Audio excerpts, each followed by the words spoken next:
Alright, so in case you haven't heard, Bleacher Report recently released their top 100 greatest players of all time. And just to be clear what I'm doing here, I am recording audio on my laptop. I am screen capturing on my wife's laptop, so that's how I made this video. I'm not going to try to edit it. I want you to see this in real time. I want to experience this the first time with you guys.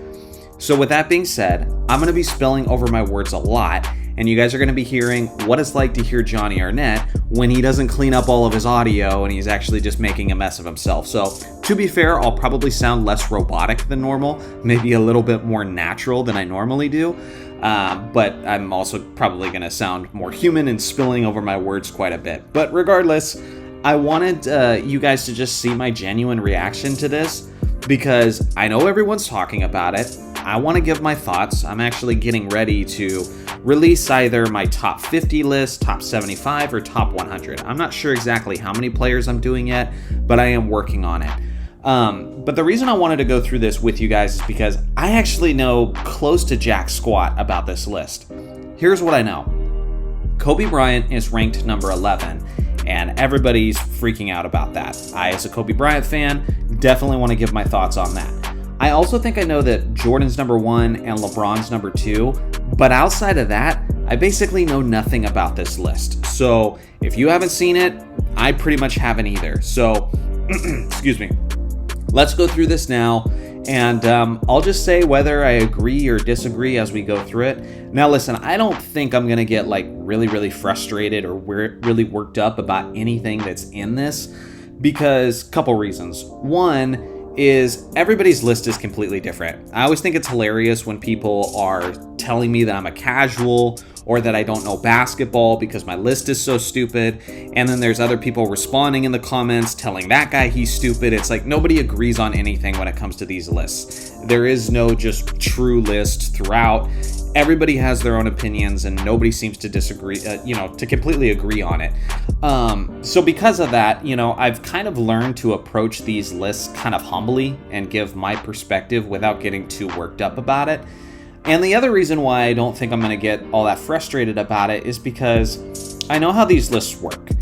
And having Kobe Bryant at number 11, I believe that was a really conscientious choice because Kobe has a huge fan base. People love rooting for Kobe. And if you put him at number 11, it has a greater impact and is more likely to go viral on social media than if you say had Hakeem Olajuwon at 11 or even Tim Duncan at 11 or, whoever else. If you have Kobe at 11, you're going to get his audience engaged. Now you got YouTubers making videos, all that sort of thing. So part of me questions whether or not this is even a genuine order. But with that being said, I'm going to give you some of my thoughts as we go through it and just talk about these players as we go. So let's get into it. Sorry for all that rambling. We're like 3.5 minutes in, but Artis Gilmore, number 100. Great player. NBA, ABA career. Got no problems with it. I'm cool with this one. Dave Bing, number 99. Very underrated player. Glad to see he made the 100. Okay. Now we're getting interesting. Klay Thompson at 98. I gotta admit, I feel like this is a little bit of recency bias in the negative aspect. Because obviously he hasn't looked good as of late, going 0 for 10 with his final game with the Golden State Warriors, and then with the Mavericks was kind of shaky and everything. But for me, I mean, look at what we got here. 4-time NBA champion. 2 of those championships, he was the second best player on the team. He's a great two-way player. He has one all-defense team, but he's there's no question he's been a solid defender throughout his career. And then Klay Thompson is what? I would say like top 5 3-point shooter in NBA history. If you're going to say he's not top 5, he can't be far outside of it. I think he's top 5 3-point shooter. And then, 37 points in a single quarter, 60 points in 3 quarters, holds the NBA record for 14 3-pointers made in a single game. Yeah, to me, 98 is way too low for Klay Thompson. Obviously, it's not going to get everybody's attention like Kobe did, but to me, this is harsh and screams of recency bias. 97, Bernard King. If we're going by peaks, 97 would be way too low for Bernard King. Incredible player, was ruined by injuries. I believe he still holds the Christmas Day record for the most points scored on Christmas Day. I think he had 60 points for the New York Knicks. Just awesome player.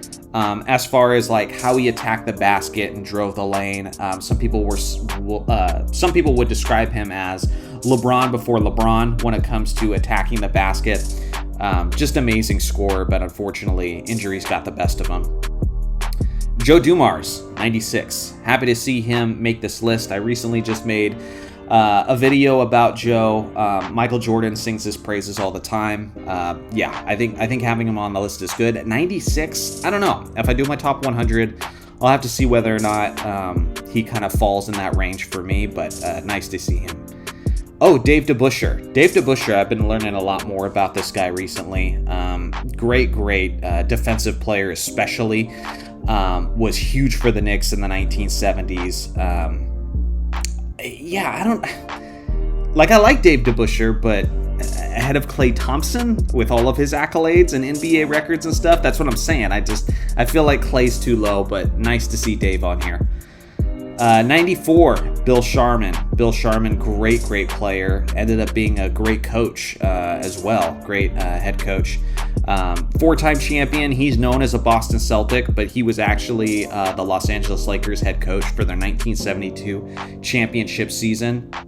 Fantastic player. Good to see him here.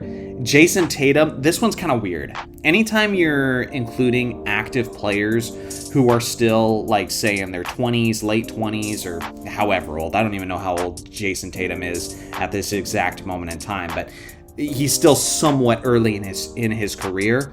If you want to talk about one-on-one or peak, like, he'd be ahead of a lot of guys on this list, but he's just so far from a complete career at this point that I don't know.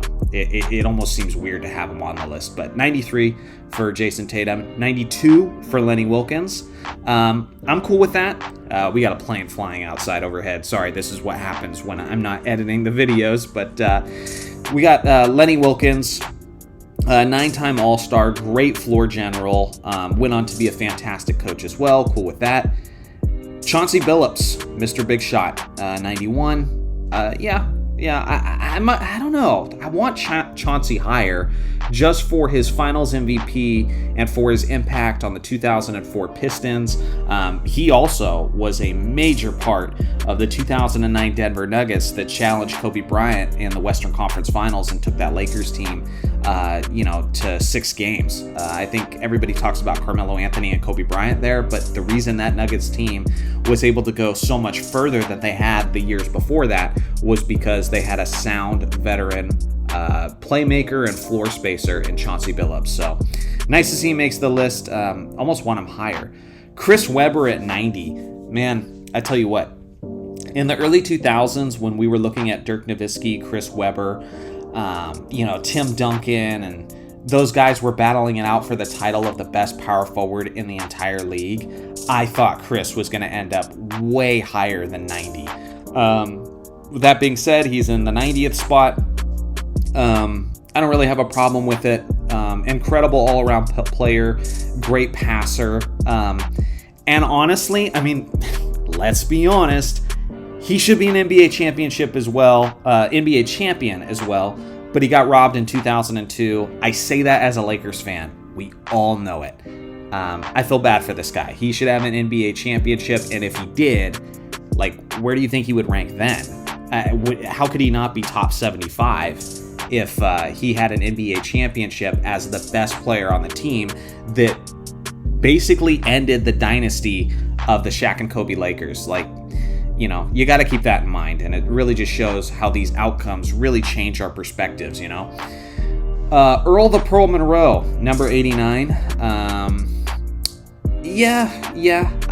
don't think I'd have... I don't think I've had the Pearl ahead of several guys that have already been set on this list, but I'm glad he's on the list. Draymond Green at 88. That's interesting. People call him, triple single and that sort of thing, but he is one of the select few greatest defensive players in NBA history. I don't know, just having Draymond Green ahead of Chris Webber on any list, other than defensive list, it just seems wild.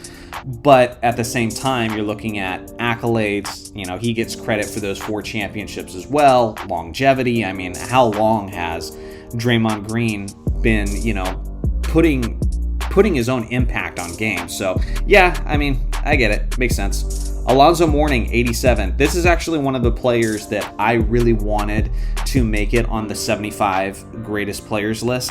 Dwight Howard was another player. When the NBA did that and they put freaking Damian Lillard in there, that was ridiculous. There's no way, in my opinion, that Damian Lillard is more deserving than Alonzo Mourning, a guy who was a 20 points per game scorer in his prime years, an NBA champion who had a major impact coming off the bench for that 2006 Miami Heat squad, a 2-time Defensive Player of the Year, 7-time All-Star. Like, you see all the accolades down here. Like, this guy was incredible and a two-way beast. And not having him in the top 75 was ridiculous. So with that being said, I almost feel like he needs to be a little bit higher than 87. I think it's a little low for me. 86, Tony Parker. From a clutch gene, from a skill standpoint, from an impact on a championship winner, again, you almost want him a little bit higher, but statistically, it's not like Tony Parker was, a monster. It's not like he was accumulating tons of individual accolades. So he's one of those guys that's kind of difficult to rank. It's funny because the Spurs organization actually has a lot of those guys in history. I think Kawhi Leonard falls under that category as well, as a guy who's kind of difficult to rank on the all-time list because of a bunch of different variables. Number 85, Sam Jones. Bro. Okay. 85's too low. This is purely because he played in the 1960s. This guy's a 10-time NBA champion. He was an incredible scorer for the Boston Celtics. This is a Celtics team that once won 8 straight NBA championships. And for a lot of those runs, both in the regular season and the postseason, this guy was their top leading scorer. I love Bill Russell. Bill Russell is one of the greatest players in NBA history. Bill Russell was 10-0 in Game 7s because he was clutch. He was a team player, great defensive player, great rebounder. But Russell had the luxury of being able to lean on other guys offensively. And he didn't lean on anybody harder than Sam Jones. Sam Jones had games where he scored 50-plus points, like in the postseason. So for me, this is crazy. This is recency bias. This is just, it's the 60s. You don't have a ton of footage available. He just doesn't get more love before that because of that. And to me, he's way too low. Number 84, Adrian Dantley. Adrian Dantley is another difficult guy to rank. Simply put, he's one of the most efficient bucket getters in NBA history. I believe he shot 54%. Yeah, down here, 54% over the course of his entire career. And I mean, he had a 4-season stretch where he was averaging over 30 points per game each season. So one of the greatest scorers of all time, one of the most efficient scorers of all time. He was a little bit of a head case and had a little bit of an ego, and so he didn't always get along with his teammates. Because of that reason, he had a lot of falling out with teams and was never able to win an NBA championship. So he's kind of a mixed bag, but from a talent standpoint, he definitely deserves to be on this list. 83, Jimmy Butler. Yeah, Jimmy Buckets, man. Such a legendary reputation for what he's done in the postseason. Yeah, I think I'm okay with this ranking for Jimmy. Bob Lanier, 82. I got a couple people in my comment section that are saying this guy is the most underrated player in NBA history, and he might be. I mean, I never hear people talk about Bob Lanier anymore, but I mean, look at his career. This is a great single season stat line. 20 points, 10 rebounds, 3 assists, 1 steal, and 1.5 blocks on 51% shooting, and that was his career. 14 seasons played, that's what he averaged over his career. Absolutely incredible player. No problem with him being here. Dikembe Mutombo, 81. Okay, well, considering the guys he's ahead of, It's nice to see defense is getting a lot of love on this list so far. 6-time All-Defender, 3-time block champion, tied for the most defensive players in NBA history with a total of 4. I don't know. I think he's a little bit too much of a one-sided player to be ahead of some of the guys he's ahead of on this list. We've seen a lot of guys so far that were great on both ends of the court, and Dikembe Mutombo, he was a lob threat. There were instances with the Denver Nuggets where he could put up some points, but primarily he was a one-sided player who really shined defensively. Nate Tiny Archibald. This guy was an MVP candidate in the 1970s. Awesome player. One of the greatest players in NBA history for his size. And this guy, one of the few players in NBA history to get a scoring title and assist title. And so, yeah, very, very good player. Grant Hill, 79. Okay. I feel like this choice is a little bit weird. I love Grant Hill, but I can't figure out this list's criterias and priorities right now, because at some points it seems like they value longevity, and then they have someone like Grant Hill ranked ahead of all these other guys, and I'm like, okay, so is it peak or longevity? What are we emphasizing here? What do we really value on this list? So he should have been, top 20, top 15, top 10, some people would even say, among the greatest players of all time, but ends up at 79 according to Bleacher Report. But yeah, this guy was incredible, was an absolute problem. The first 5 seasons of his career were just amazing. He was filling up the stat sheet at a rate that only guys like Oscar Robertson, LeBron James, and Luka Doncic had done to start their career. So it was really unfortunate he had the injuries, because he even had at least one, maybe 2 seasons where he actually had more All-Star votes than Michael Jordan. I know one of those seasons was the 95-96 season, which is crazy. You're talking about a Michael Jordan who already won 3 NBA championships and who was in the process of the Bulls' 72-10 season. They were at the halfway point of that season, and Grant Hill somehow had more All-Star votes than Michael Jordan. Wild. That tells you how much hype this guy had back then. Paul George, 78. Too high. I don't know, chat. What do you guys think? Let me know in the comment section. Is this too high? I feel like Paul George. How do you have 20? I think he's 20 spots ahead of Klay Thompson. Great two-way player. His best days were with Indiana, and there was a while where he was kind of the biggest threat to the LeBron James and the Miami Heat for a short period of time. But yeah, I just feel like this is too much. And especially with playoff P and all the times he's come up short in the postseason, I would not have Paul George 20 spots ahead of Klay Thompson. To me, that's crazy. Number 77, Pistol Pete Maravich. Just incredible player, incredible scorer. One of my most viewed videos on the channel is talking about this awesome highlight machine. Had a scoring title in the 1970s, was just an absolute magician with the basketball. I think he'd be even better if he played in today's NBA. And he actually didn't have a three-point shot for the vast majority of his career. And if he did, he would have been even better, because he was an incredible perimeter shooter. Number 76, Alex English. Don't have a problem with this.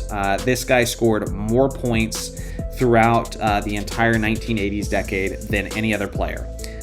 More points than Kareem Abdul-Jabbar, more points than Larry Bird, more points than Dominique Wilkins. He got buckets for the Nuggets and actually had them as I don't know if I want to say they were a serious contender, but they had some deep playoff runs in the 1980s where they were actually challenging the Los Angeles Lakers. And alongside of Fat Lever, Lafayette Lever, these two guys were the best guys on the team. So, yeah, great player there. Manu Ginobili, another guy who's kind of a difficult rank, 75. I'm okay with him being top 75. Clutch as hell, amazing off the bench, in the argument for the greatest sixth man in NBA history, and just that fist pump right there. Like, I know we think of like fist pumps, we think of like Michael Jordan and stuff, but man, that just looks like iconic, that image right there. Love it.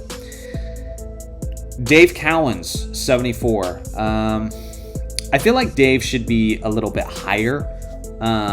I think he's kind of an underrated player. He won 2 championships with the Boston Celtics in 1974 and in 1976.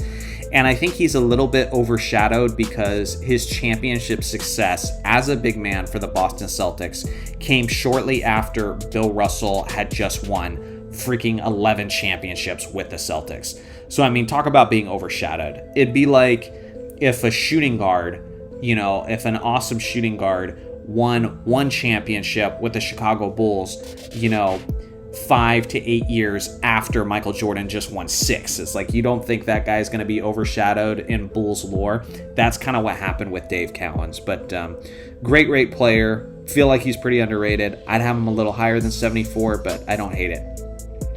Hal Greer, number 73, one of the great players that Wilt Chamberlain played with, so you can't say that Wilt Chamberlain didn't have any help. He had a 10-time All-Star on his team.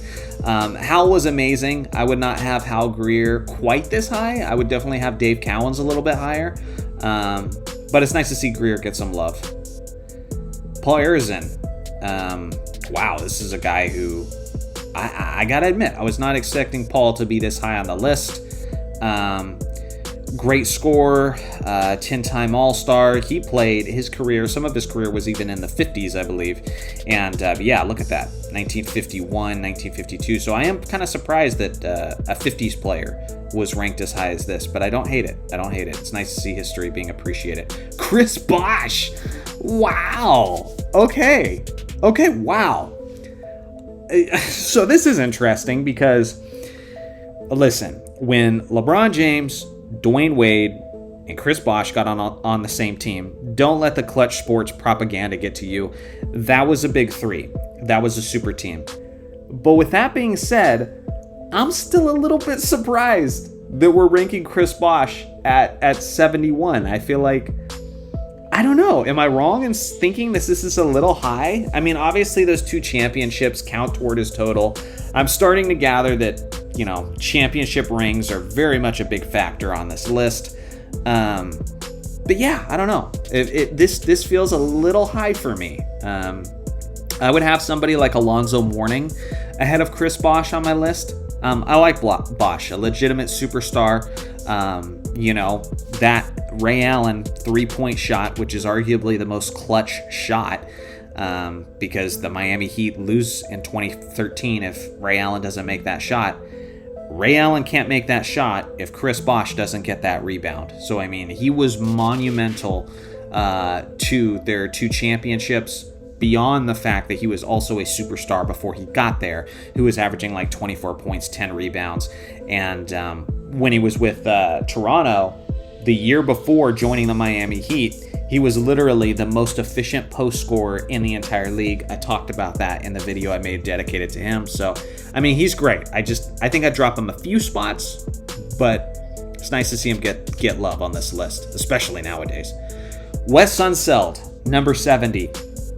Wes Unseld is a complicated one for me. I feel like he was a great player. He was a great rebounder, not a great scorer. And I feel like he ended up getting a lot of credit that belonged to his teammate Elvin Hayes. Like, for example, this one Finals MVP. To me, I think this is one of the most wild and undeserved Finals MVPs in NBA history, because I do think his teammate Elvin Hayes was way more deserving. I have multiple videos on this channel that talks about that. So great player, and he got a lot of love in the 70s and such, but maybe a little bit high. I wish he was more of a predominant score, or not predominant, but I wish he was more of a dominant scorer to be ahead of some of the guys he's ahead of. 69, Kyrie Irving. Again, active player whose story is still being written, but based on his all-star selections, based on his championship and that three-point shot he made, and the fact that he's arguably, I think he is, the greatest ball handler in NBA history. Yeah, I can see it. Robert Parrish, 68. Yeah, I like Parrish, but I feel like this one's a little bit high too. I feel like this might be a little bit too high. 4-time NBA champion, 9-time All-Star, was obviously a monumental piece of the Celtics dynasty in the 1980s, but again, was not the offensive threat that some of the guys are on this list that we've already talked about. Like if I was asked, would I rather have peak Alonzo Mourning or peak Robert Parrish on my team? 100% Alonzo Mourning. Like it's not even close. I think he's better as an offensive player and better as a defensive player personally. So I love Parrish. I mean, maybe longevity plays into it a little bit because again, he's 21 seasons here. But I don't know, a little too high for me on this one. Dennis Rodman, 67. This right here just shows how sexy and how beloved offense is, because what we're looking at here in Dennis Rodman is arguably the greatest defensive player in modern history and arguably the greatest rebounder in modern history. I would say modern would be, 90s and up.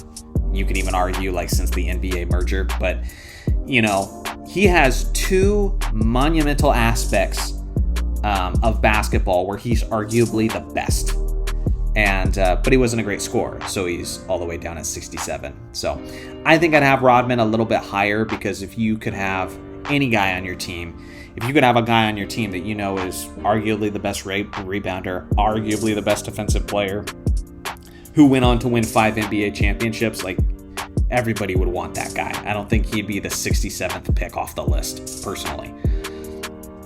Joel Embiid at 66. Too high. I think this is too high.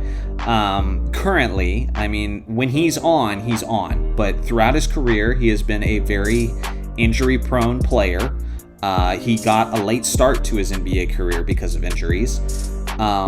His MVP is a little bit suspect with some people. A lot of people think Nikola Jokic was the more deserving player.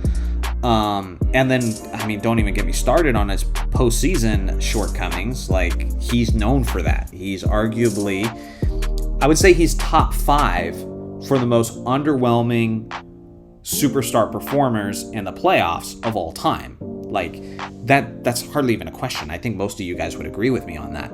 And so to have him this high when his career's still being written, to me that's a little much. 65, Vince Carter, greatest dunker in NBA history. Doesn't get enough love for being one of the greatest three-point shooters of all time. Just didn't have enough postseason success. Turned into a journeyman in the latter parts of his career, but as a scorer, man, this guy was awesome. And in the early 2000s, like I would say 1999, 2000, maybe even 2001, there was a small stretch of time where people were calling Vince Carter the next Michael Jordan more than they were doing with Kobe Bryant. Like, I know that sounds crazy, but I've talked about that in videos. I've shown a lot of the media that proves that this guy, Air Canada, was being compared to Air Jordan, even more so than Kobe for a small stretch of time.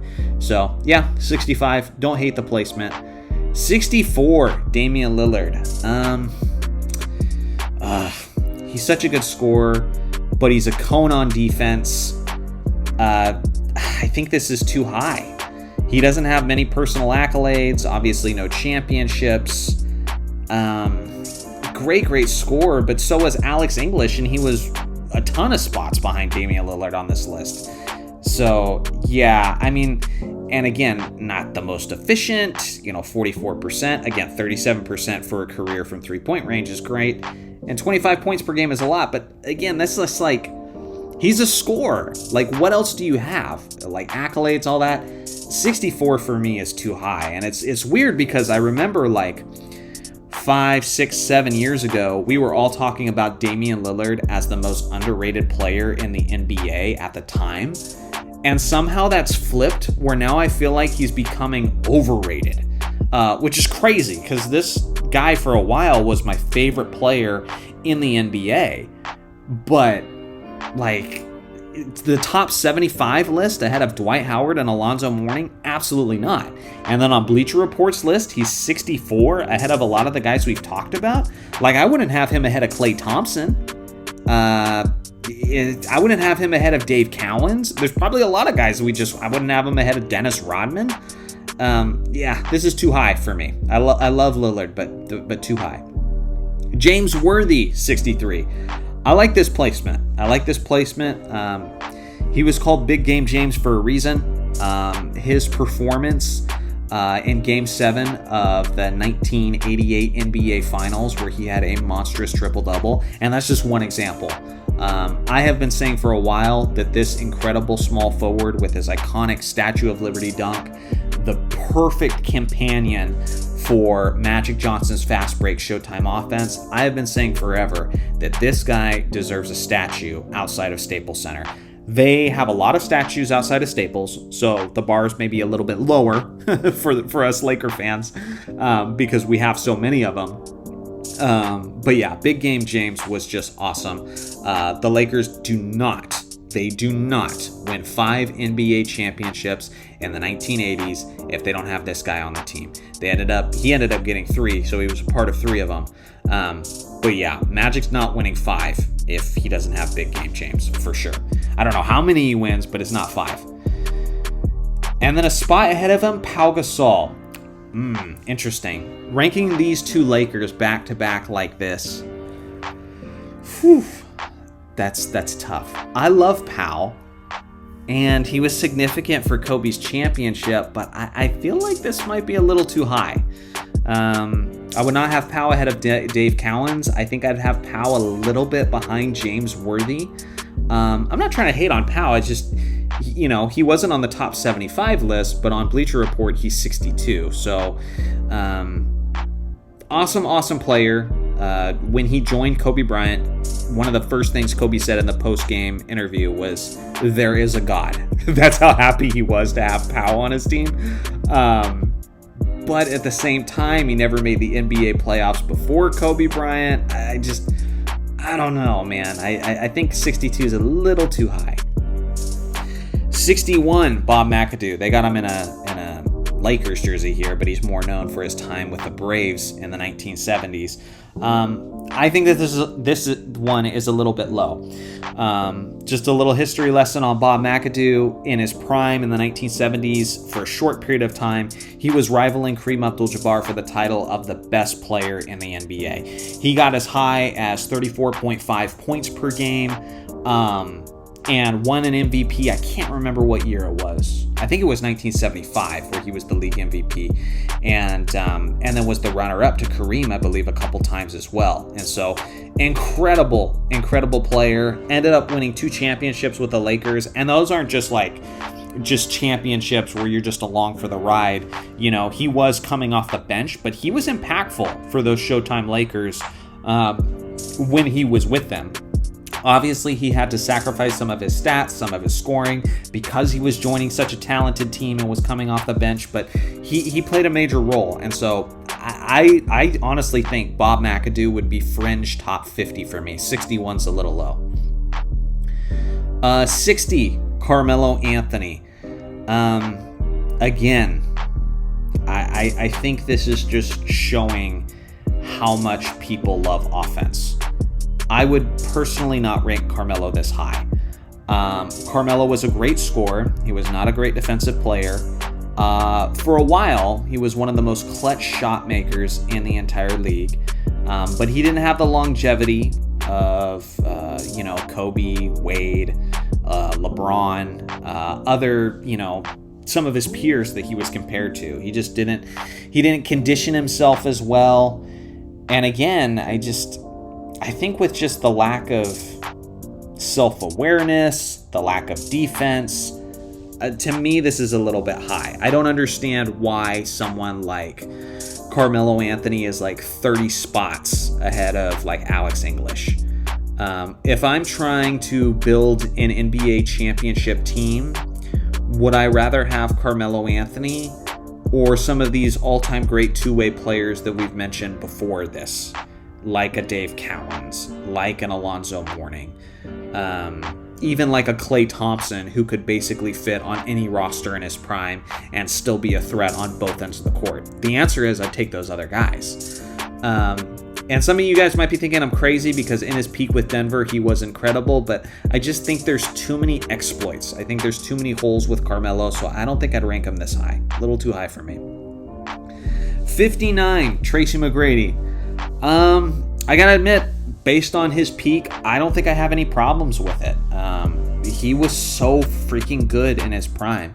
And, he's been famous for that comment that he made saying, "Do I not win one championship without Shaq?" And again, I didn't really hate it. I mean, he's confident in himself. He's confident in his abilities. And I remember 2002, 2003, we were talking about Kobe or T-Mac, who was the best wing in the NBA. I mean, some of people were even saying who's the best player in the NBA between him and Kobe. And 32 points per game scorer in his peak. I mean, he was really seriously carrying a Magic team that was pretty devoid of supporting talent. So yeah, I got no problems with it. Didn't have the longevity, but if he did have the longevity, he'd obviously be much higher. Willis Reed, clutch player, obviously famous for helping win the championship after coming back from his injury. You guys have all seen the iconic footage and everything. 58. I like this placement. Let's see here. Their highest top 100 ranking 43, and their lowest. Man, they are not consistent at all. Look at that gap. At one point they ranked him at 92, and at one point they ranked him at 43. This is a guy who's been retired for like 45 years. Like, what the hell are we doing? Like, how is he moving 50 spots between Bleacher Report's ranking? What are you guys doing over there? Anyway, this spot, I kind of like it. Luka. All right, so we're talking about a 26-year-old player. So guys who are that young are so difficult to rank. From a talent standpoint, he's easily top 50. He's probably top 30. Luka's incredible. But yeah, I don't know. I just don't like having guys on the list who are this young. I'd love to be like, if you're in the NBA, like age 30 and up, but it's so hard to rank guys that are this young. So, okay, 57, we'll go with that. Highest top. Oh, okay. So I think I'm stupid. So highest top 100 ranking. This probably means of their team. Okay. They're not talking about at different points when they did this list. I think what this is among the people on their team who voted, the person who ranked him the highest was 39th, and the person who ranked him the lowest was 75, which actually makes a lot more sense and makes the Willis Reed ranking look way less ridiculous. So I just didn't understand how they're doing it, but I think I figured it out. So that's what that is. But yeah, 57, we'll go with that. I got to get moving here. My God, I'm taking so much time talking about these players. Dolph Schayes. Wow. 56. Dolph Schayes was incredible in the 1950s. At the time, I mean, people see stuff like this and they see 38%. Well, what if I told you that actually was pretty decent back then in the 50s? Guys hadn't developed their shots all that well. Some people make the argument that the way the basketballs were made, they didn't get as friendly bounces, all that sort of thing, yada yada. For his era, for his time, this guy was incredible. This guy was efficient. 12-time All-Star, 12-time All-NBA. And so, anyway, I'm surprised to see 50 players getting 1950s players getting as much love as they're getting on this list, not gonna lie. Number 55, Bill Walton. Fantastic peak, didn't have the longevity, arguably the most injury-prone Hall of Fame player, I would say, in NBA history. I mean, always breaking his foot, always hurting his legs. Like, It's amazing he was able to accomplish as much as he did with everything he went through. But great defensive player, pretty good scorer, incredible passer. A lot of people say before, Nikola Jokic, you had guys like Bill Walton, Arvydas Sabonis, and of course Wilt Chamberlain as the greatest passing big men of all time. And then, Sixth Man of the Year for the 1986 Boston Celtics, so even helped them win the championship, and then was the man for their championship in the 1970s for the Portland Trail Blazers. So, don't hate it. Reggie Miller, 54. I love Reggie. Reggie's amazing. Is this a little high? I almost feel like from an accolade standpoint and from the perspective that Reggie Miller isn't the greatest defensive player, this might be a little bit high. He's definitely getting bonus points for rivaling Michael Jordan in the 1990s, for what he did to the Knicks, for being one of the greatest three-point shooters in NBA history. Like, that's what he's known for. But as a guy who didn't fill up the stat sheet a tremendous amount, 18, 3, and 3. I mean, he was primarily a scorer and a shooter. He wasn't just a three-point shooter. He could take you off the dribble, and he could hit mid-range as well. He'd even attack the basket sometimes. So a lot of people act like he's just a three-point shooter. Wrong. Incorrect. Great off-ball, could score in a variety of ways. But he was primarily a scorer, and a very clutch scorer at that. But I don't know. I think he might be a little bit high, which is crazy because he's one of my favorite players of all time. Number 53, Gary Payton. GP, the glove. I never see GP get as much love as he deserves. Defensive Player of the Year in 1996. NBA champion. I mean, this guy was consistently one of the best point guards in the league offensively and the best point guard in the league defensively, like year in and year out. During his prime, I would say probably like a 7-8 year stretch where he was those things simultaneously. And so, I don't hate this ranking. Whoever ranked him 83 needs to learn basketball. But Dwight Howard. It's nice to see Dwight Howard get some love. Having him off of the 75 greatest players list was a travesty. He could have taken his game to the next level if he had done more scoring, if he had more post moves, if he listened to Kareem Abdul-Jabbar and developed a hook shot.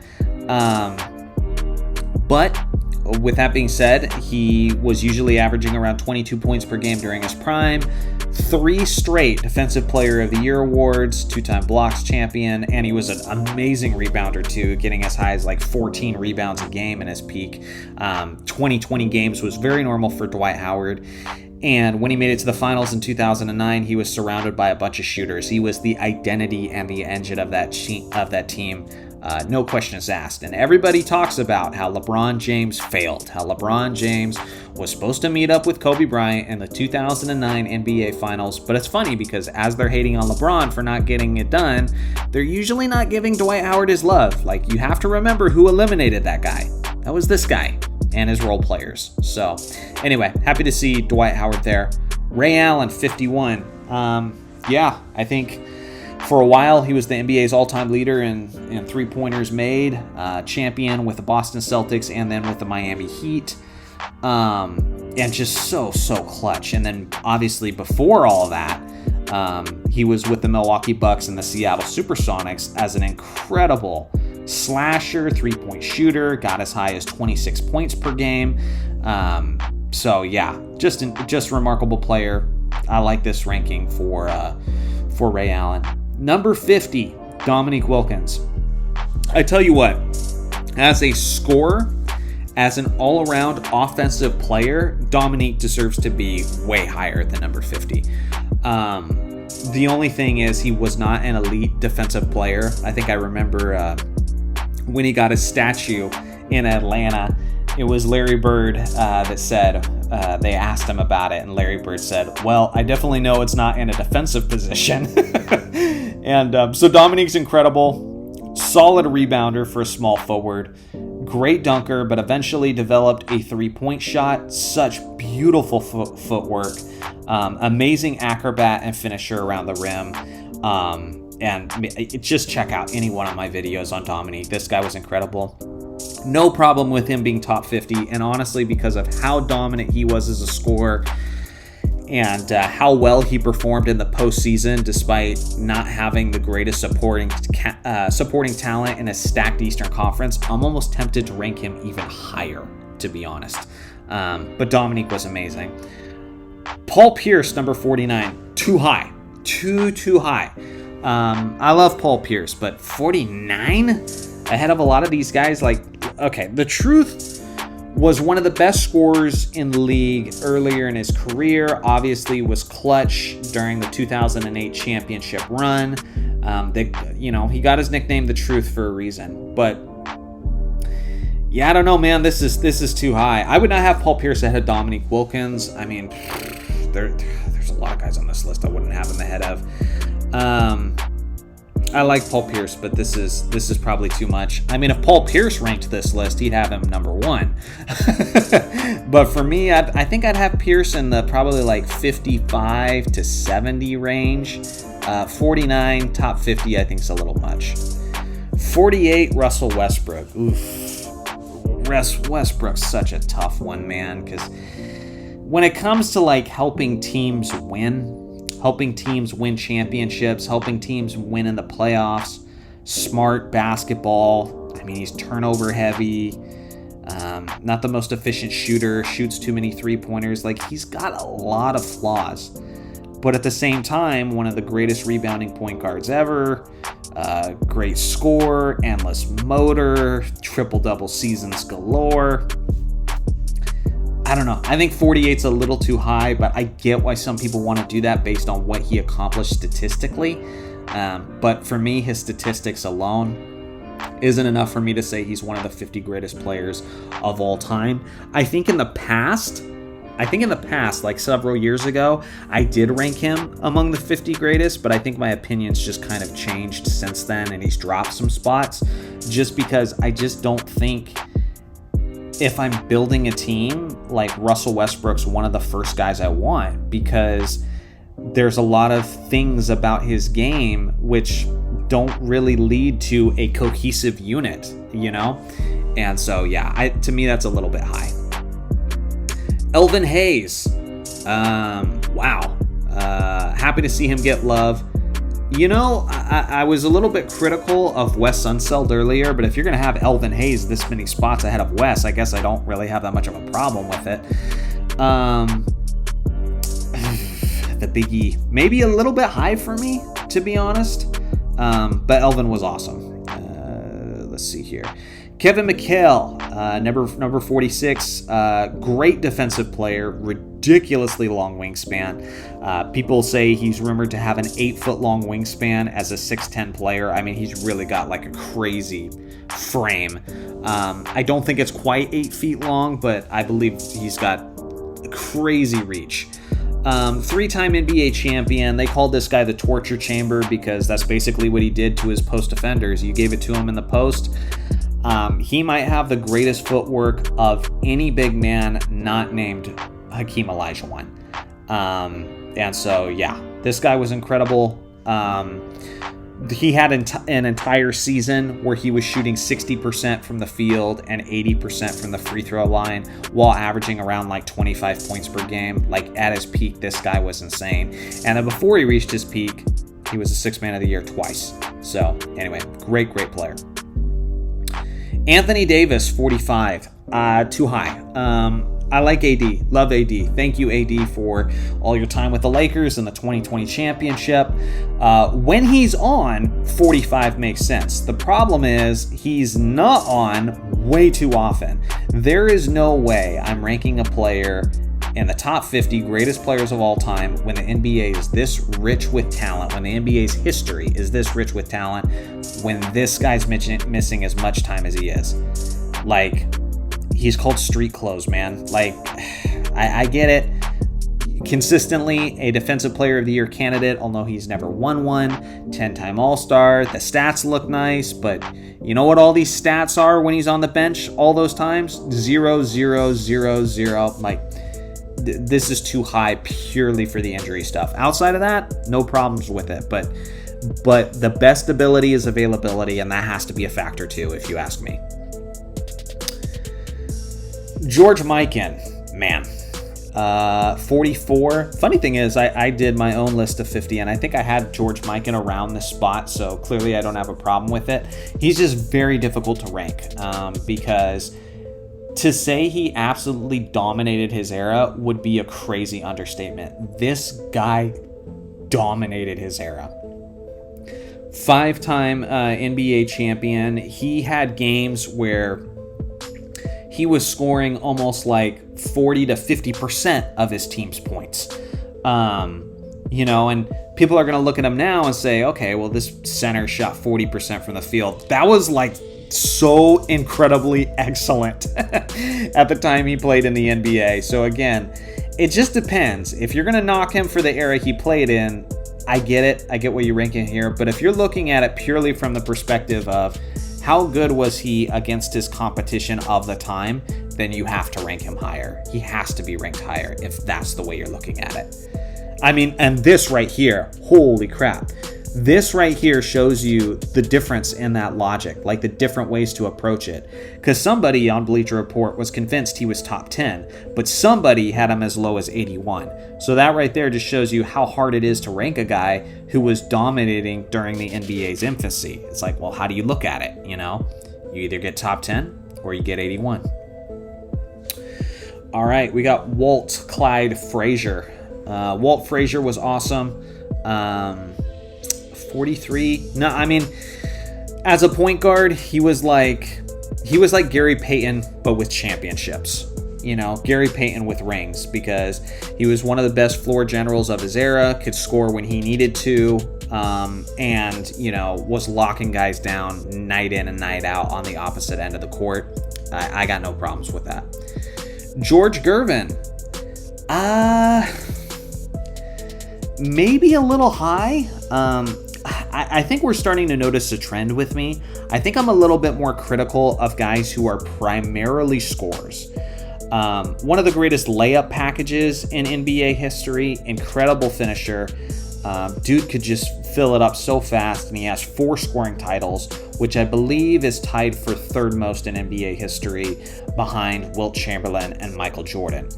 Averaged 25 points per game for his career, but outside of that, he was not an incredible defensive player. He actually was a decent shot blocker early in his career, so I don't know. Maybe I'm talking myself into it. Was very efficient as well. I don't know. I love two-way players, and I'm seeing a lot of guys ranked high who were predominantly scorers, and I think 42, I don't know. I think I'd probably have him in the 50 to 60 range, personally. Number 41, Rick Barry. As a teammate, he would be much lower. He's frequently been criticized as one of the worst teammates in NBA history. Kind of a selfish player who was known for quitting on his team during a playoff run in the 1970s. But as a baller, just as a pure baller, like this guy has the record for the highest career NBA Finals average of all time. When he had to show up and he had to get buckets, that's what he did. Incredible perimeter shooter. And then obviously he filled up the stat sheet in a multitude of ways. I mean, just look at his career stats. Almost 7 rebounds a game, 5 assists, and 2 steals. So amazing player. Don't have a problem with it. But if I was building a team, I would have some concerns just based on how he is as a teammate and as a locker room guy. And clearly people are pretty divided on it. 28 and 76 is the range. Patrick Ewing, number 40. I think it's too high. From a talent perspective alone, Patrick, this isn't too high. But this guy came up small in the playoffs too many times. He had the knee issues later on in his career. Obviously never won a championship. He's kind of the overshadowed center of the 1990s, because obviously you had guys like, Shaquille O'Neal, Hakeem Olajuwon, David Robinson, and obviously he's ranked behind all of those guys. But based on, the postseason, and I don't know, maybe a little too high for me, personally. Clyde Drexler, number 39, Clyde Drexler, Clyde the Glide. Athletic player, was being compared to Michael Jordan in 1992 when he made it to the NBA Finals, and he made it to the Finals in 90 as well, where they lost to the Detroit Pistons. I do feel like the media was forcing that a little bit to create a narrative and to give Michael Jordan a rival. And then, of course, in the 92 Finals, Michael put him in his place. But Clyde was a freakish athlete. Not an incredible defensive player, decent at best. Yeah, from a talent standpoint, I get it, but that one might be a little too high for me as well. Bob Pettit, 38, no problem with this ranking. NBA champion, clutch as hell. Look at his career stats, man. 26 points per game, 16 rebounds, 3 assists, 43.6% field goal percentage, which was incredible at the time, which was like 50s to 60s was his career. The only guy to beat Bill Russell's Celtics, not the only guy, but I guess the only team to beat Bill Russell's Celtics in the NBA Finals. They did that in the late 1950s, and in that championship clinching 6th game, he had 50 points and 19 rebounds. So big game performer, no problem with him being this high. Him or Dominique is the greatest Atlanta Hawk, or greatest Hawk, I guess, because he was St. Louis Hawks, but greatest Hawk in NBA history, him or Dominique. Bob Cousy, the Houdini of the hardwood. Incredible passer, 6-time champion, big for that Boston Celtics dynasty. Obviously, you can bring up like a product of his era. What would he do in this modern era? Yada, yada, yada. Based on who he competed against, I mean, 8 assist titles, man. 8. To go along with 13 All-Star selections, an MVP, a 6-time champion. Just from an accolade standpoint, both from individual and team accolades, this is perfectly fine, and you could even make the argument of him being higher. Allen Iverson, the answer.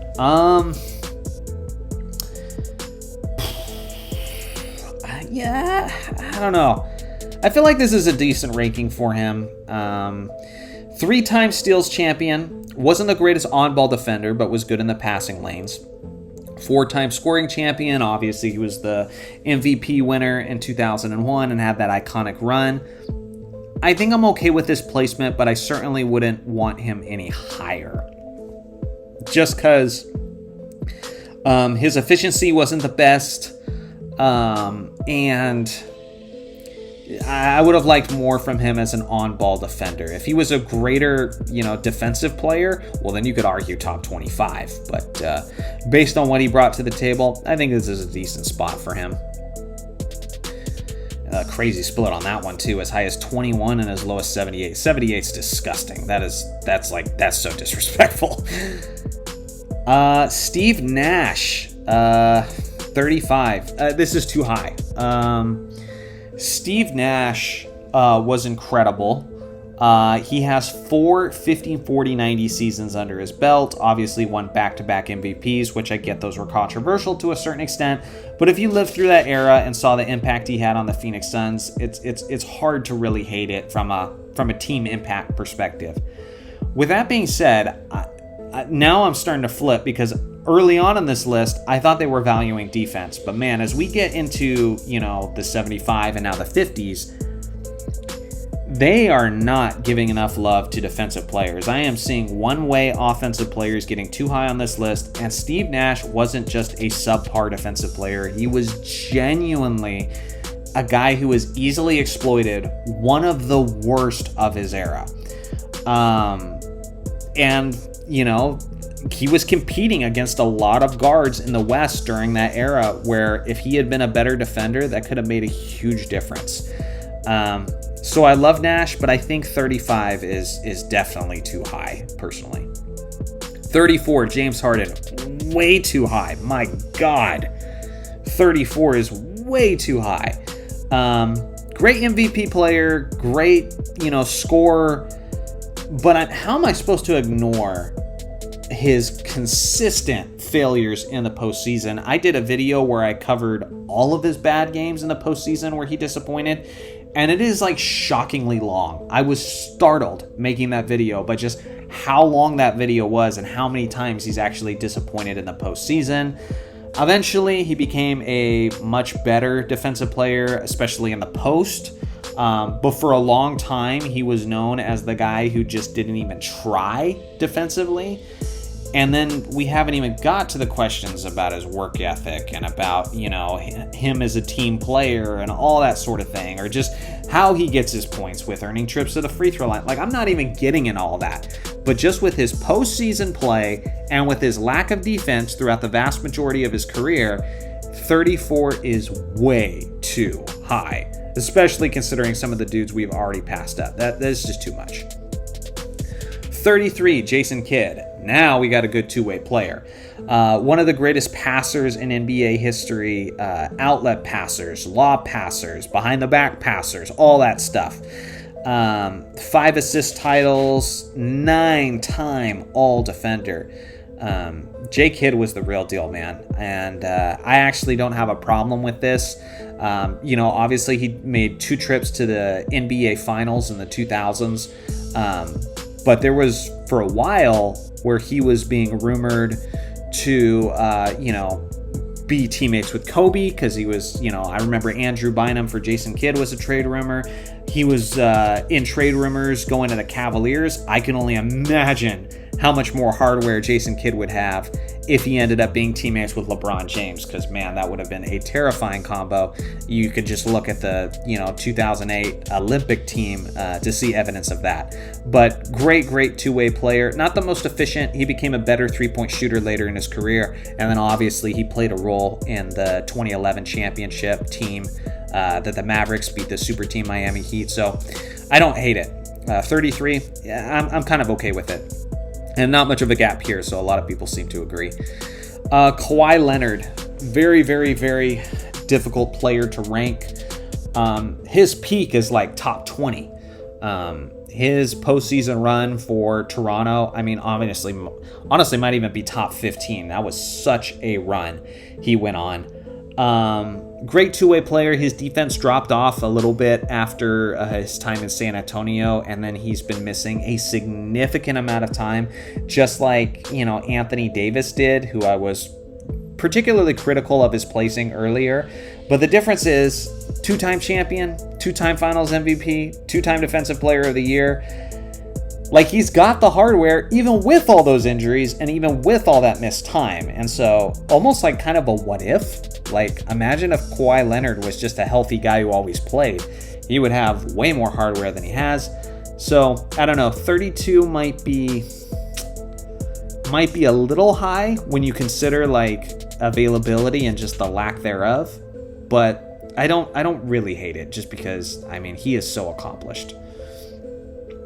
Hondo, John Havlicek. He was the best player of the Celtics 1970s championship teams, and then obviously as an 8-time champion, he was a big scorer and impactful player for some of Bill Russell's championship teams as well. Filled up the stat sheets in a bunch of ways. Incredible defensive player. Honestly, I think 31's a little low. When you look at 8 championships, 13 All-Stars, 8 All-Defense teams, was a triple-double threat in his era. I think he's a little bit low. This guy was a beast in the 60s and 70s, and Russell doesn't win 11 without him. And again, 8 championships. Like, come on, man. Yeah, to me, this is too low. I think he's top 25, 20 to 25 ranges. I think where I'd have Hondo nowadays. Chris Paul. I love Chris Paul, but Chris Paul ahead of John Havlicek's crazy to me. 11 All-NBA teams, 12 All-Star teams, 9 All-Defense teams. 6 steals titles. He is very accomplished when it comes to, all those individual accolades. Almost won the MVP over Kobe Bryant in 2008, but that was Kobe's year. And then he has been unfortunate a couple times, where he was really close to winning a championship and it didn't work out. One time with the Rockets, almost ended up being teammates with Kobe on the Lakers. And so, yeah, I think 30 is a little high. I would probably have him in the 35 to 40 range, but I get it. 29, John Stockton. Happy to see John Stockton getting this much love. No problems with this. I would maybe even have him a little bit higher. He is the all-time leader in assists by a country mile. He is the all-time leader in steals by a country mile, and I have thoroughly debunked the idea that any of those were inflated, and that has an effect on why he's that high on the list. Because some people say, his stats were boosted because he played, in Utah and they boosted his stats. Okay, well, if you prorated his stats to just be road games, he's still leading by several thousand assists. Like, this guy was just crazy. Like, just face the music. He was great what he did. He was fundamentally sound. He wasn't the most flashy player, but he was a great defensive player, great floor general, and he ran into Michael Jordan, is what it is. Number 28, Scottie Pippen. Too high. I think this is too high. I love Scottie. Incredible player, definitely top 50 player. 6-time NBA champion, obviously was the co-star, the second in command for all those championships. 10-time all-defense. So great all-around player. Even in, 1994, when Michael Jordan was out playing baseball, Scottie Pippen led the Bulls in every stat category. But every major stat category. But with Pippen, what I will say, this guy had questions about leadership. He kind of quit on the team a little bit. You guys saw that on The Last Dance. That was famously documented. And a lot of people thought when Michael Jordan left to play baseball, Scottie would take his scoring to the next level. But he really didn't. He was still around a 20 to 22 points per game scorer. He did not have the deepest bag. He didn't have the greatest handle. He didn't have the greatest, shot creation.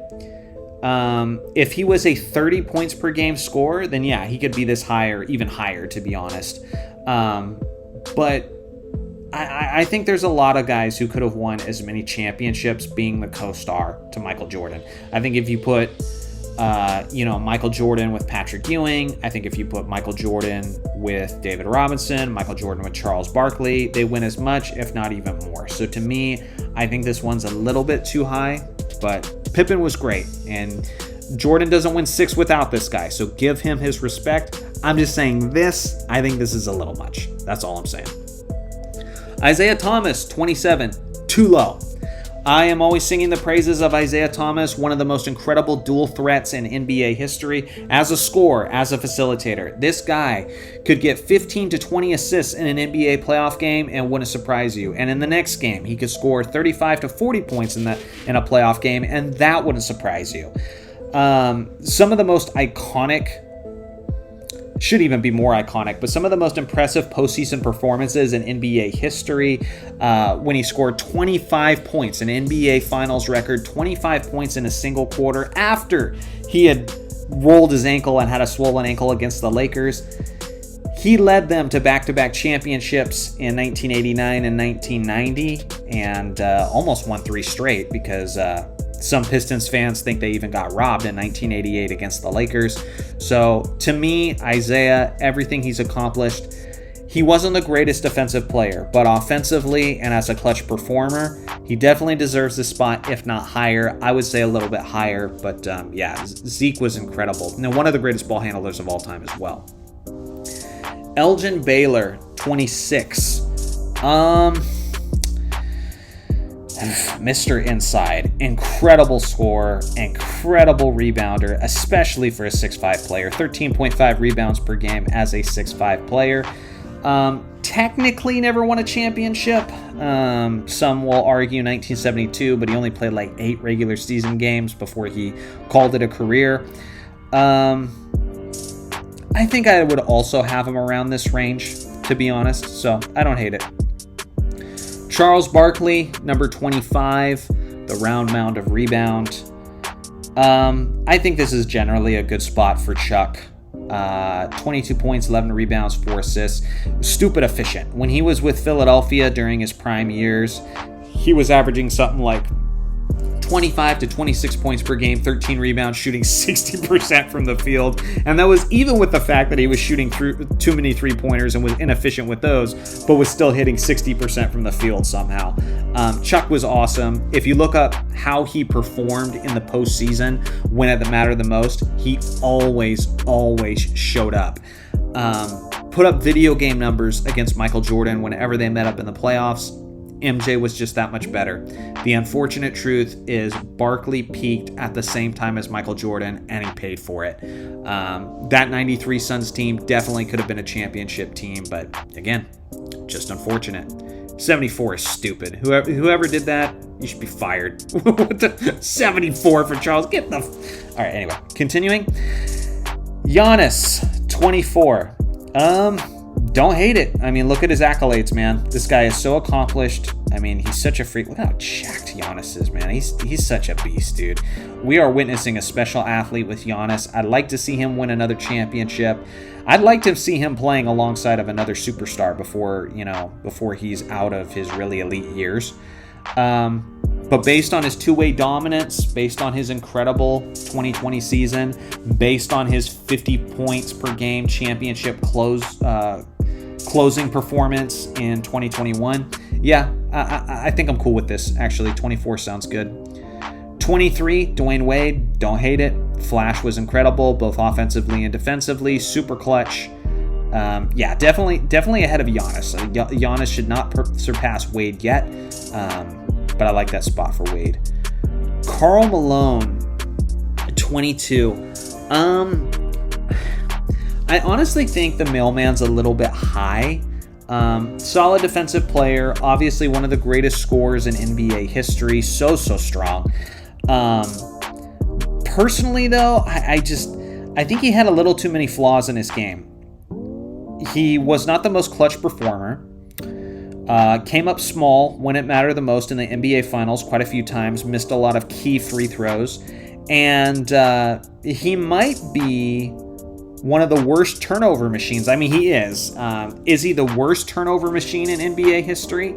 LeBron James has more turnovers than Karl Malone does, but you would argue that that's justified on behalf of LeBron because, one, LeBron has played more minutes. Two, LeBron is a point guard / floor general a lot of the time. So as you're trying to make plays, it's warranted that you're going to turn the ball over more. Historically speaking, the floor generals tend to turn the ball over more. But getting as many turnovers as Karl Malone had as a power forward is kind of unacceptable. And then, of course, he had the key turnover to Michael Jordan, who stripped the ball from behind, who he should have been looking out for and his teammates should have been looking out for. And it led to the game-winning shot in the 1998 NBA Finals. So I just think because of his postseason shortcomings and his lack of a championship because of it, I think 22 is a little too high. I'd have him in the 25 to 30 range, but yeah, just a little too high. Moses Malone, 21, too low. Too low. My God, too low. Arguably the most underrated big man in NBA history for reasons like this. Like, this is crazy. A 3-time MVP, he won back-to-back MVP awards on 2 separate teams. I think he is without question, at least since they started being tracked, he's the greatest offensive rebounder in NBA history. You could argue Bill Russell or Wilt Chamberlain, but they weren't tracking offensive rebounds back then. But if you look at the all-time leaders in offensive rebounds, it's Moses Malone by a mile. So far ahead. He put up just goofy stats. Obviously, he had the 1983 championship season where he predicted 4-4-4. This guy's way too accomplished with a bunch of different teams, by the way. It's kind of weird that he was so accomplished and ended up being such a journeyman. But 6 rebounding titles. Yeah, no, this 21's too low. He should be 15 to 20 range for sure. I would say 15 to 18 range, probably. Maybe even 14. I don't know. Julius Erving. This one's a little bit complicated based on his top accolades here that they're displaying. Well, they do have his ABA championships there too as well. So if you're counting his NBA career and his ABA career, this guy is a GOAT candidate. This guy should be in the top 10, players with a GOAT argument. So 20 is too low. I'm not going to count a split. The NBA and the ABA were not joined through his prime. That happened late in the 70s. And so I think you have to factor that in. You have to factor in the level of competition. And he didn't maintain his same level of production from a rebounding and scoring standpoint after the league merged. But if you're factoring both, winning 3 championships, 4 MVPs, averaging 30 points per game over his prime, 16-time All-Star. Yeah, come on, man. Like, he should be higher than 20. Ugh. David Robinson, 19. Generally, one of the most underrated defensive players at all time. Love Robinson. I'm okay with that. Dirk Nowitzki, 18. I love Dirk. Arguably the most clutch playoff run in NBA history in 2011 with the Dallas Mavericks. Took out the super team Miami Heat. Redefined the position, hitting 3-pointers as a 7-footer power forward / center.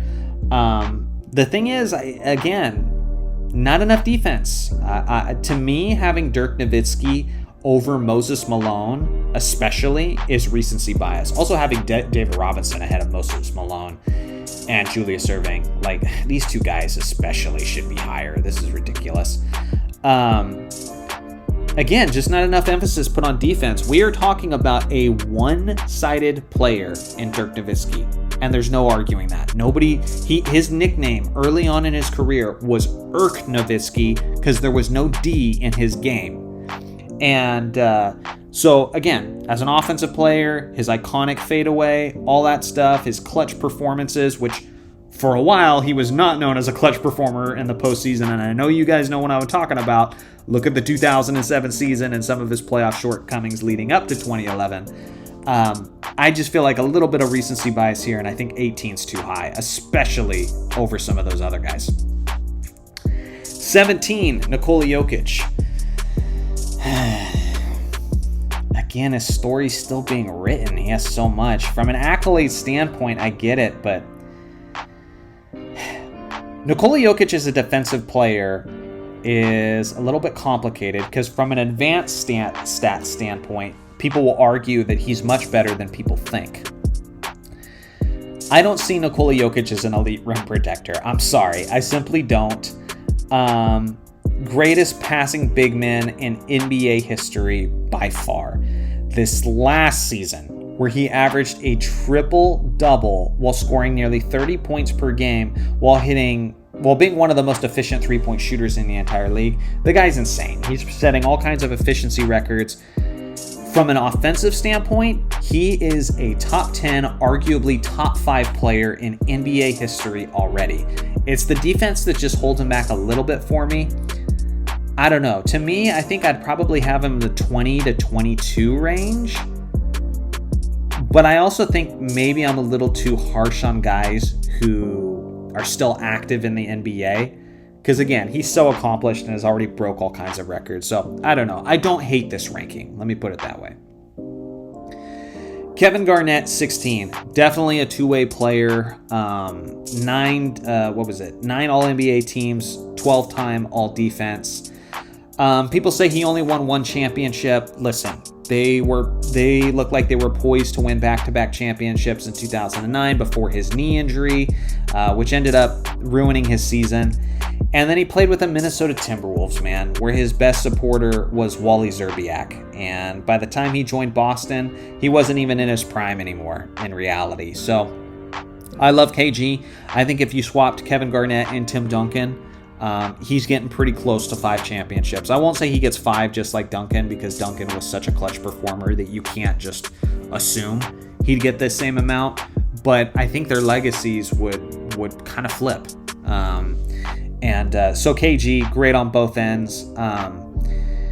Having him ahead of Jokic probably seems crazy to a lot of people. I don't know. Again, it just depends on how much you value the defensive end of the floor. But anyway, maybe a little too high, but I don't totally hate it. Jerry West, I think, is a few spots too low. I think I usually have him in I think he's usually in my 12th spot. So again, not that far off. One-time champion, NBA Finals. He has 5-time All-Defender, but 5 All-Defense teams, those were all in his 30s. In his 20s, they weren't even keeping track of All-Defense teams yet at that point. Incredible scorer, incredible perimeter shooter, won the Finals MVP while being on the losing team. Obviously, he lost a lot in the NBA Finals, but I mean, again, how many Hall of Famers do the Celtics have to have in order to make him lose that much? But anyway, he was really special, and I don't hate this placement at all. Oscar Robertson, number 14. I would have Jerry West ahead of Oscar Robertson for sure. Triple-double machine, absolute monster. This guy was like the Tim Duncan of the point guard position in the sense to where he wasn't flashy. He wasn't the most entertaining player, but got it done. Won the NBA championship with the Milwaukee Bucks in 1971 as the co-star with Kareem Abdul-Jabbar. So I'd have West ahead of him, but this is about the right spot, the 13 to 16 range for Oscar. Kevin Durant, 13, too high. This is definitely too high. From a skill set standpoint, from a unicorn standpoint, I get why people want to rank Kevin Durant this high. But with that being said, I think he's severely lacking in the leadership standpoint. I think he's had opportunities to win outside of Golden State and wasn't able to get it done. And I'm sorry, but those 2 championships and those 2 finals MVPs, I don't hold them to the same weight as many other championships and many other finals MVPs because you joined a 73-9 team, and on the perimeter alongside of Kevin Durant was the 2 greatest three-point shooters of their era. Of course he was going to be wide open all the time. That was part of Jerry West's recruitment pitch to get him on the team, was how easy his life was going to be. And outside of that, he hasn't won anything. Despite the fact that he had stacked teams in Brooklyn, despite the fact that he had stacked teams in OKC, despite the fact that he had stacked teams in Phoenix, he's had opportunities and hasn't done it. And for me, if that's the case, 13's a little too high. Kevin Durant, for me, is the 17 to 20 range. But you can't be this high ahead of guys like Moses Malone and Jerry West and Julius Erving and stuff like that if you haven't had any championship success outside of the easiest championship in NBA history. You joined a 73-9 team at the exact spot where they were at the weakest, because I remember Harrison Barnes throwing up all those bricks in the 2016 NBA playoffs. So, number 12, Hakeem Olajuwon. I think this is a little low. Hakeem the Dream was so great on both ends of the court. Top 3 defensive player in NBA history, greatest footwork of all time. His 2 championships were some of the toughest championships of all time. And then you just look at how he dominated his peers during that era. Absolutely crushed David Robinson, took his heart out. Swept Shaquille O'Neal and outperformed him in the NBA Finals. Dominated Patrick Ewing, so on. This is a little low to me. He's probably fringe top 10 for me, but 12 is too low. This is the one everybody's talking about. I mean, just asinine, stupid. But I honestly think that this is kind of fake. I think they purposely ranked him number 11 because, again, if you rank, Shaq number 11 or Duncan number 11 or Bill Russell number 11 or whatever, you can name a bunch of guys out of the top 10. If you rank them number 11, it doesn't cause the same uproar that Kobe does, and because of that, everybody's talking about this list, including me right now. 5-time NBA champion, was the best scorer of his era. One of the most probably the most explosive scoring guard in NBA history. Jordan was more consistent. Kobe was more explosive. Kobe was the guy who was, scoring 60 points in 3 quarters, scoring 50 points in 4 straight games, scoring 81 points in a game. He scored at least 50 points through 3 quarters 5 times. Over 40 points in 9 straight games. And while shooting regularly above league average field goal efficiency. People say he was inefficient. If you're scoring 30 plus points per game, as high as 35 points per game, and you're more efficient than league average efficiency, you're not an inefficient shot chucker. That's just BS. On top of that, 12-time All-Defender. How do you have 5 championships, 2 finals MVPs, best scorer of your era, and are tied for the most, not even tied, I think he's outright, the most all-defense teams in NBA history for a guard, and he's 11th? Get out of here. Even if you eliminate his 3 championships because they don't count with Shaq, which is BS, by the way, because Kobe was still incredible during those runs, especially in the Western Conference playoffs. Even if you eliminate all those, I could still make the argument that with 2 championships and with all these accolades, Kobe's top 10. So yeah, this ranking's just stupid, it's asinine, and it's trying to get a reaction and get people to talk about it, and from that sense, they succeeded. Steph Curry, number 10. I love Steph Curry. I understand how he revolutionized the NBA. If you want to talk about offensive player, and you want to talk about being a 3-tier scorer, he could score in the inside, he can score mid-range, he can score from 3-point range, and just how efficient he is, I could see you ranking him ahead of Kobe as an offensive player. I'm not even saying that's the right thing. I think there's an argument as purely offensive players, but I could see that. I could respect that. The problem is, again, you're ignoring defense. And I'm not saying Steph Curry's a terrible defender. He's not great. Kobe's great. Kobe will shut you down. That's what Kobe did in the 2008 Olympics, and I don't think they win that gold medal if Kobe doesn't turn into that defensive monster and turns that team into a defensive monster with his leadership. 12 all-defense teams to 0. That's what gets me here about these lists. It's like these guys don't care about defense when it's literally half of the game. What are we doing? Offense is so disgustingly romanticized where it's like, of course, offense is incredible. The point of the game is to score more points than the other team, but half of that is playing defense. And so, anyway, to me, I just don't understand this ranking if you care a lick about defense.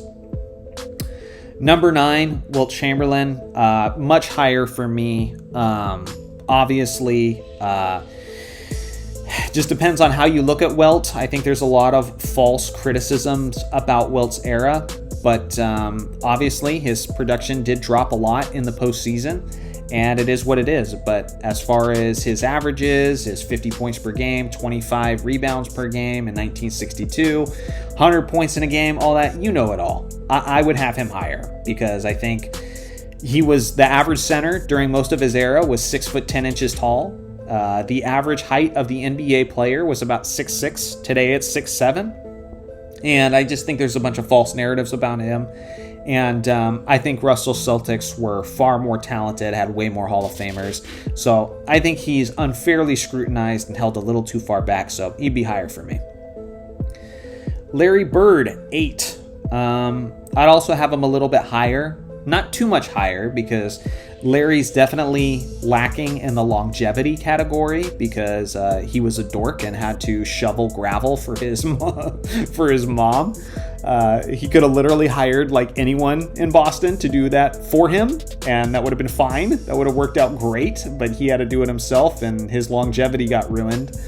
But Bird was an underrated defensive player, one of the greatest rebounders of all time at his position, one of the greatest passers of all time. And obviously you guys know what he was as a scorer and as a perimeter shooter. So I've talked about before that Larry Bird had no weakness to his game. So I'd have him a little bit higher, but I understand why he'd be penalized for longevity. Tim Duncan, don't hate this ranking. Such an incredible postseason performer. 15 all-defense teams is the most in NBA history. Obviously, he never won the Defensive Player of the Year award, but he was absurdly consistent.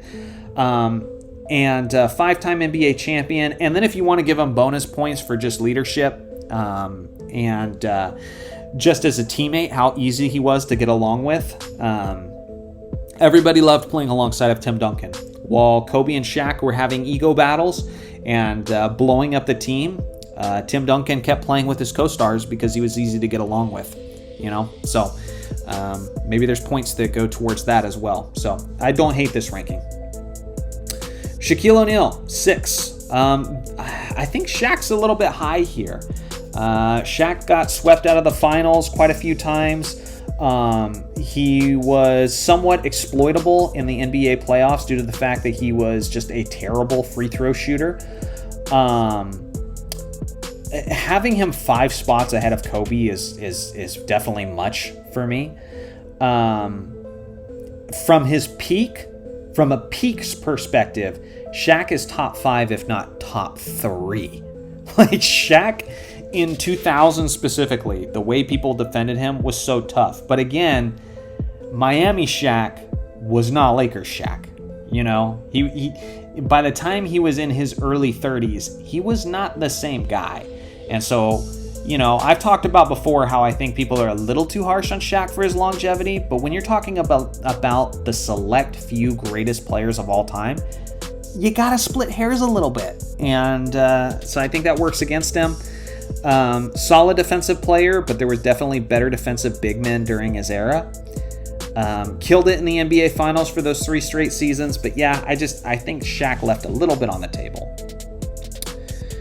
Number 5, Bill Russell. Greatest defensive player in NBA history, if you ask me. One of the greatest rebounders of all time, and was so clutch. Fantastic, ideal teammate. I'm okay with 5. Definitely wouldn't have him any higher. If Russell was a 30 points per game scorer doing it efficiently, he'd be the greatest player of all time. The reason he's held back a little bit is because he was kind of limited offensively, and he had guys like Sam Jones, John Havlicek, Bailey Howell, and just an array of Hall of Famers to lean on offensively. So based on how clutch he was, based on the other aspects of his game, I'm okay with 5, but definitely not any higher. Magic Johnson, 4th. I love Magic. I think this is a little bit too high because, again, I guess I just value defense more than people at Bleacher Report. Incredible player, 5-time NBA champion, 3-time MVP, the face of the Showtime Lakers. From the minute he got into the NBA, he was having an impact, won the Finals MVP, dropping 42 points in the championship clincher. He's known primarily as a giver, but make no mistake, Magic could take over as a scorer as well. Personally, though, I think if you're top 5, you gotta be a two-way player. I feel like if we're talking about the top 5 greatest players in NBA history, every single one in my top 5 is two-way. You dominated offensively, you dominated defensively. Did Magic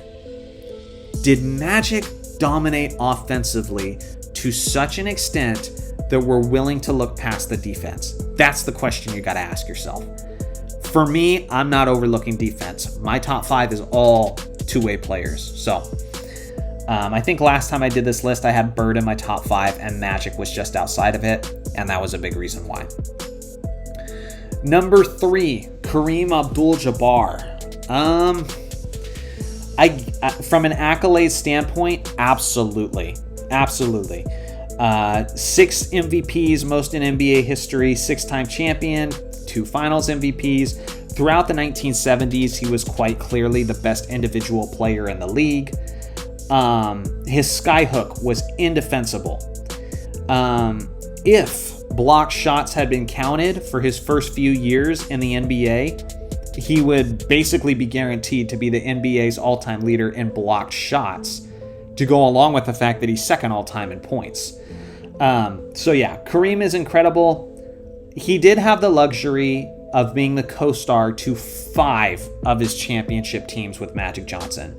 So he wasn't the lead driver in all of his titles, and I know some people are a little bit harsher on him for that. If you're going to rank Kareem this high, you're definitely leaning more into the accolades. That's for sure. LeBron James at 2. Again, just depends how much you value longevity and accolades. LeBron's the GOAT of longevity at this point. From a peak standpoint, he's definitely not MJ, but he's been playing and doing it for so long and accumulating so many statistics. LeBron's not 2 on my list, and he's not 1 either. I think, especially recently, I've been a little bit more critical of LeBron on the Lakers. Just even from a mindset standpoint, I've been frustrated with comments like having Luka Doncic in your team being eliminated from the playoffs and saying you're not losing sleep over it. Like, if we're talking about the greatest players of all time, typically they're the ultimate competitors and the guys who are maniacal about winning. And when I hear LeBron make comments like that, that starts to make me think maybe that's why you've only won 4 championships in like 22 seasons played. Maybe we're not doing absolutely everything we can to win as much as we can and to lead the team and get the most out of them. Are you doing that?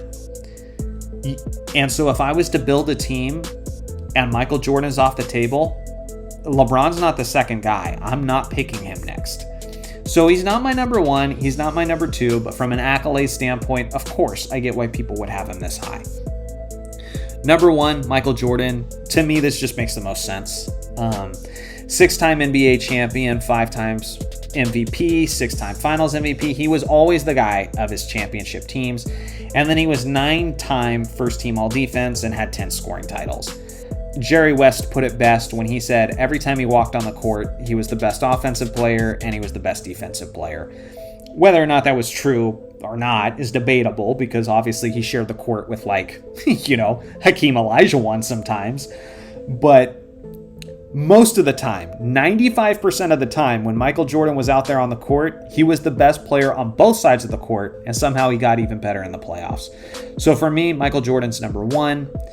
If Bill Russell averaged 30 points per game efficiently, he'd be number 1.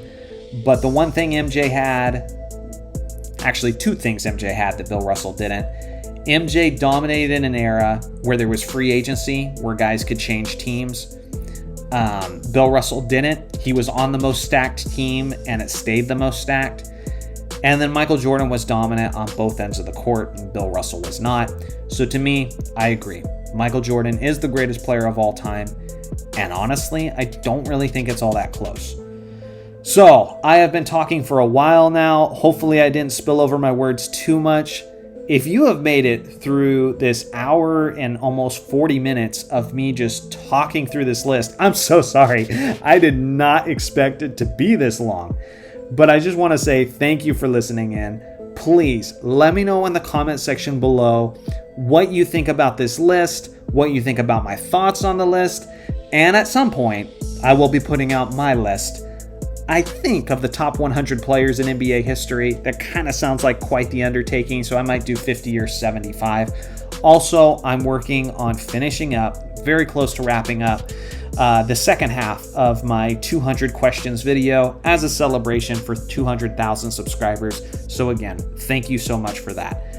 Right now, YouTube is highly emphasizing engagement. So please, let me know your thoughts on this. Comment, like the video, share the video, subscribe if you haven't, and I would seriously appreciate it. Thanks for watching as always. Make sure to like and subscribe for more basketball content, and I'll see you guys in the next video.